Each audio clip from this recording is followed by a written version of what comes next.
Hello friends, আজকে বানাবো কচুর ফুল। দেখুন কত সুন্দর হয়েছে। কচুর ফুল নিয়ে নিয়েছি, এবার এগুলোকে কেটে কুটে ধুয়ে নিব। ধোয়া হয়ে গেছে, এবার এগুলোকে একটু লবণ দিয়ে ভাপিয়ে নেব।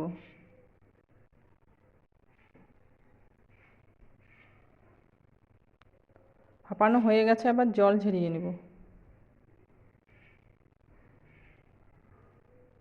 দেখে গ্যাসে কড়াই বসিয়ে দিয়েছি। প্রথমে দিয়ে দেব তেল,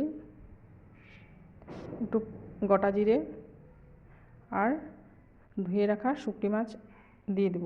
দিয়ে একটু ভালো করে ভেজে নেব। পেঁয়াজ, লঙ্কা, রসুন দিয়ে ভালো করে ভেজে নেব। ভাজা হয়ে গেছে, এবার ভাপিয়ে রাখা কচুর ফুলগুলো দিয়ে দিব। একটা টমেটো কুচি দিব, দিয়ে ভালো করে নাড়াচাড়া করে নেব।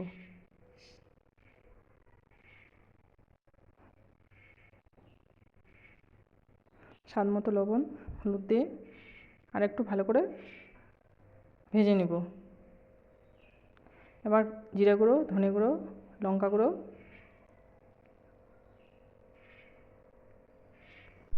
দিয়ে হালকা নাড়াচাড়া করে এবার একটু দিয়ে দেব জল।